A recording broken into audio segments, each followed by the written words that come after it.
I'd like to continue our journey through the book of Judges. Take a look at chapter 10 of that book as we look at the different judges that came, many to help the people achieve a sense of unity, as they were battling many different situations with different groups that were trying to overthrow them. In chapter 10, we see after the death of Abimelech, who was the first king, Tola was raised up as the next great judge and leader. He was a resident of Shamar, and he judged for 23 years. And again, when the judges come into popularity, when they get noticed, it's probably a few towns, a few tribes getting together. It's not the sense of the whole people being united, which we're going to see later on in the history of the Israelites. The next judge after Tola was Jair. Jair was a Gileadite, and he had 30 sons. So again, the more sons one had, the more wealth one could achieve. So this was outstanding that he had so many sons, and the sons could really help him in terms of farming, in terms of getting more land to really cultivate. So very important having a lot of sons.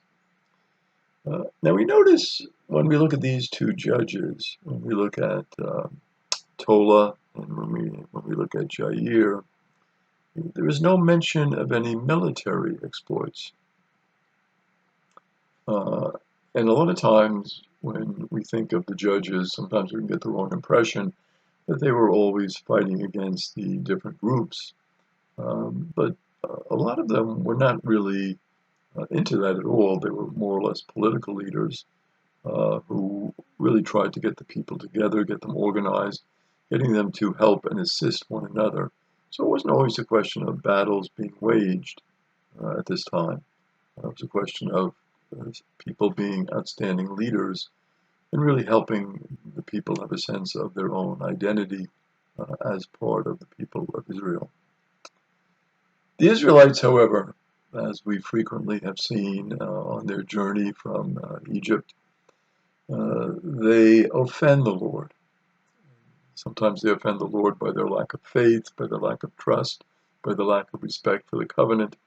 In this situation, during this time period with the judges, they're offending the Lord by their worship of the Baals and the Ashtaroths, the male and the female lords of the Canaanites.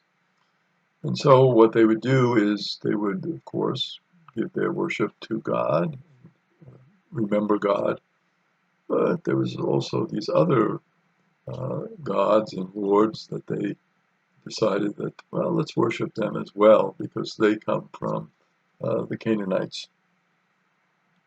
They then fell at this time into the power of the Philistines and the Ammonites. And the Philistines and the Ammonites formed this alliance together, and they were able then to rule over the Israelites very effectively.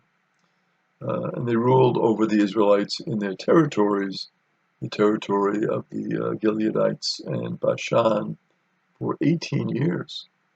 So this is a significant period where, again, the Israelites are being oppressed. They are put into the category of slaves. They are made to be subservient to the Philistines and the Ammonites. They then launched from the area of the Gileadites and Bashan. They decide, well, we're very successful here, so they launch a wider attack against Judah, Benjamin, and Ephraim. So now several of the tribes are involved, and they are under attack. So the Israelites realize, well, we're falling on bad times here. Why is this happening to us? They understand that it's probably happening to us because we're turning away from God, and we're turning away to these other gods and lords for protection, which we really shouldn't be doing. But they're in the surrounding area, and they're accessible, and so they fall into that. And they realize that this is not a good thing for them. And so they decide to ask for God's help.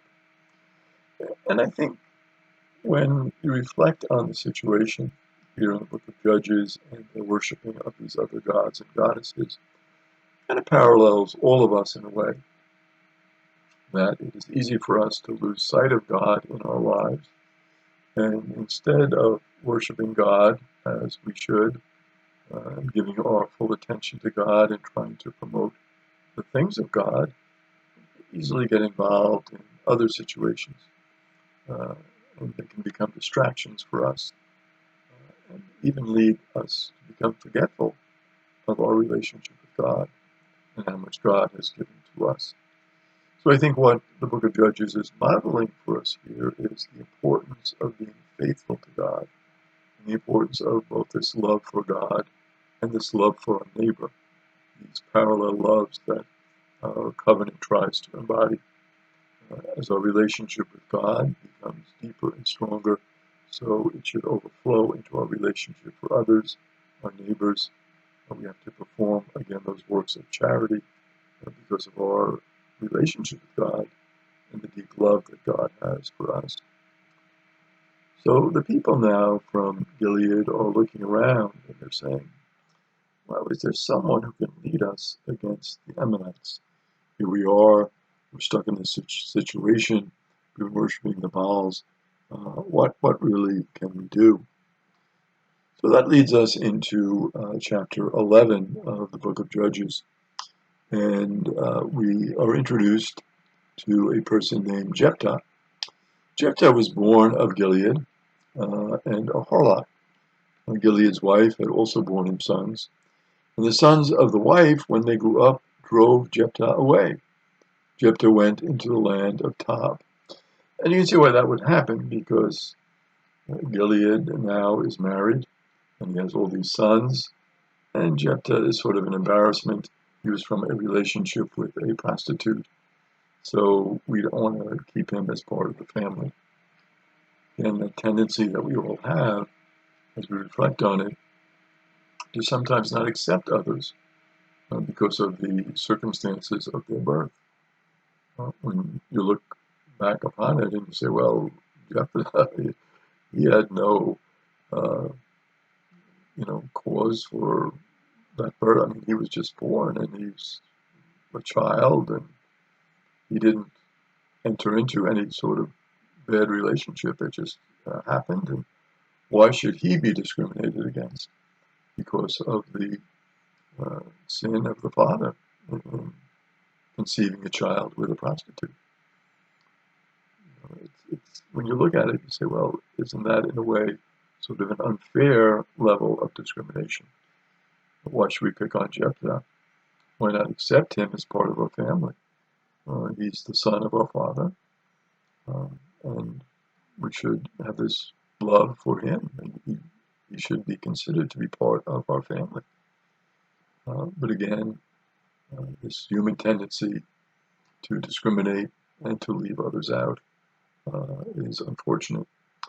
But in the rest of chapter 11, we're going to see exactly what happens to Jephthah and how Jephthah is raised up and does some really wonderful things for the people.